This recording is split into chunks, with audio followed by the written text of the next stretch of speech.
They were always seen together. People assumed they were dating, but the truth was messier than that. Jungkook and Ryan were close, too close to be just friends, but never close enough to call it love. From casual late-night calls to sharing meals that felt like dates, it was silent comfort, a bond neither could explain but both had on style. Ryan never questioned it until it began to hurt, until the moment that one felt like sugar burst off with love, until every time someone asked, "Are we two together?" Nah, she just met. And every time a little piece of her heart cracked, but she stayed, even when it ached, even when she started hoping for more and getting nothing in return. One day, the president in the face of them asked Sandy, "Do you really mean that I'm just a friend? It's better this way. We don't risk anything." But Andy only wanted that conversation, not one shift in the dynamic. He remained the same, but she stopped waiting. Minho, he was a transfer student in the literature seminar, always arriving early, sitting at the edge of the room, scribbling notes in a worn-out leather notebook. His voice was calm, his voice thoughtful. The first time they talked, Ryan dropped her pen and picked it up with a soft smell. That movement turned into shared notes that fearlessly walked from class and eventually off days. He didn't flirt, he made her laugh, listen genuinely. At the cafe, men who would love to cheer for you when you train, you share umbrella and pretend to complain about it just to make you laugh. Next time I'm bringing a beer umbrella. Or maybe we just get wet together. You would blush for being like this, but never say no.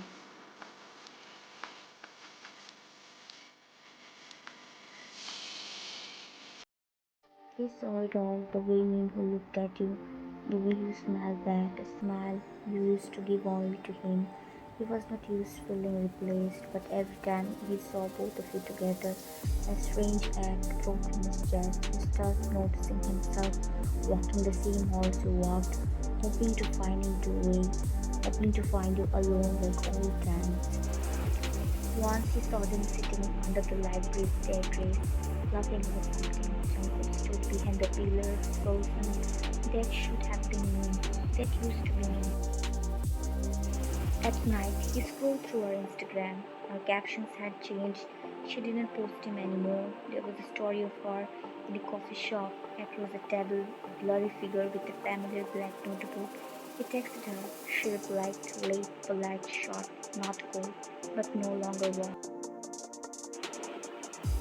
Another day, he followed her to the bookstore. He didn't plan to, but there he was, watching her hold a poetry collection. That's one overrated, right? It's softer like she loved. You don't even know me that well. I would like to.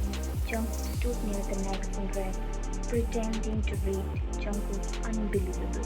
He left before they saw him, but the image haunted him. The place was loud, music thumped through the walls, people were dancing, drinks spilled on the counter, and someone was already passed out on the couch. You didn't really want to be there, but Minho had invited you, gently, sweetly. You need to get out a little, just some fresh music, not stress. I will stay close, promise. So you went, not to party, but to try. And true to his words, Minho stayed by your side. He handed you water instead of alcohol, kept you laughing with dumb dance moves, and never once looked at any other girl in the other. You were dancing like someone's dad. Good. Dance don't break hearts.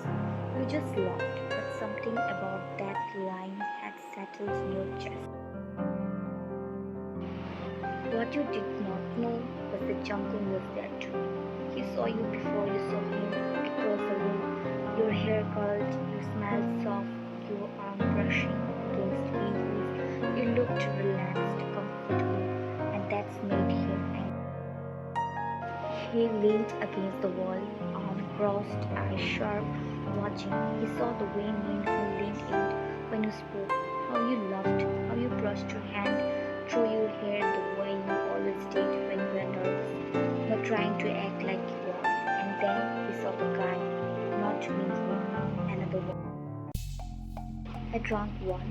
He was too close to you, slurring compliments, reaching out to touch your wrist. You pulled back quickly, clearly uncomfortable, and that's when it happened. One second the guy was holding your arm, the next Jungkook had him choked against the wall, voice like thunder. You touched her again and swear I'll break your hand. The room went quiet. Everyone turned. He let go of the guy, holding him back. The car stumbled and cursed, but backed off quickly. Minho reached your side in seconds, protective and confused. Wow, what the hell? The Jungkook did not answer. He was looking at you. Just your eyes dark, breathing hard, voice lower than a whisper. Are you okay?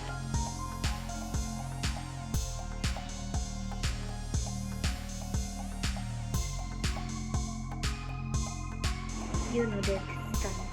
It looked like he wanted to say more, maybe everything, but Minho stepped between you both gently. She's okay, I'm here. Jungkook's jaw clenched. He turned away without another word. He did not know why he went to that party. Maybe he hoped to forget the sound of it. Of course, she looked beautiful. Of course, she smiled at him like that.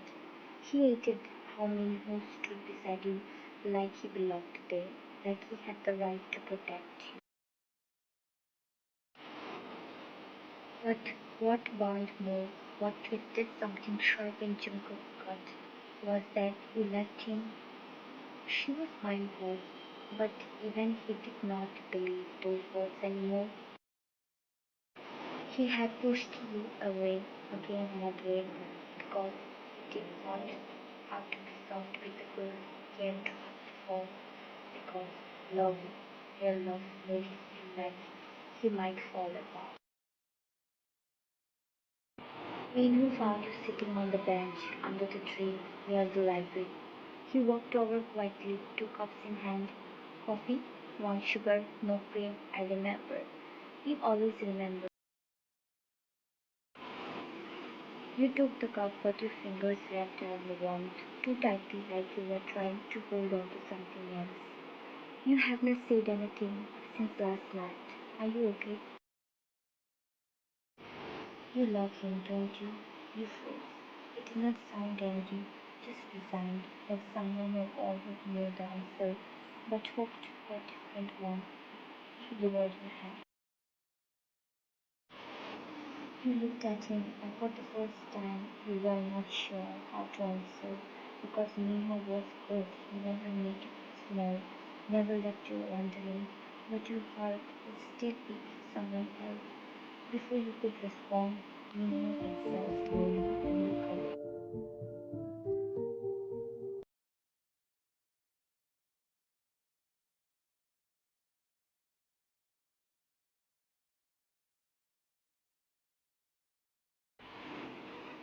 You blinked at him. Go get your mad lover before he combusts somewhere behind the bushes. But what about us? Minho shook his head. He were nice, easy, but he did, and you were burning in it, whether you admit or not. He wilt. Besides, I don't want to be the second drama. That turned and walked away, leaving you under the sky, your heart racing.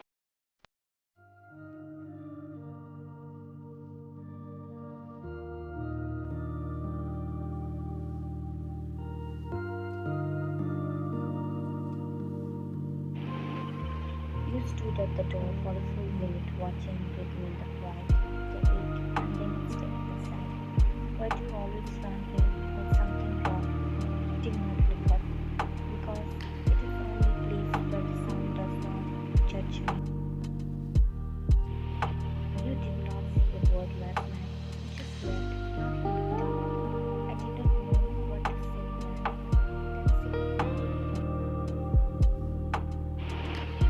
looked happy with him. You didn't. I was safe with him. That word safe landed like a punch. I never meant to make you feel unsafe. You did not, but you made me feel confused. You looked down at your hands. You call me your friend. You say this usually. Every time someone takes us, every time I put he closed his eyes. I said it because I was scared. When I saw him with you, I thought maybe it was what you deserved. Someone who had drawn overthink every tiny feeling. Someone who knew how to show up for you. He looked at you and then he reached out, his hand brushing against yours.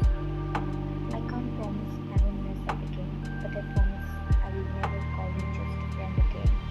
You're a good God. It took you long enough.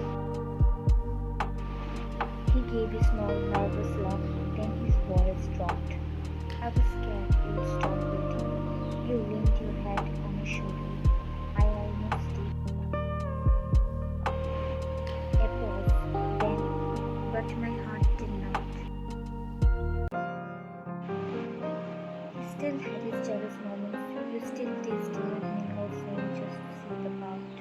But now there were no more unsaid words, no more hiding. Minho passed by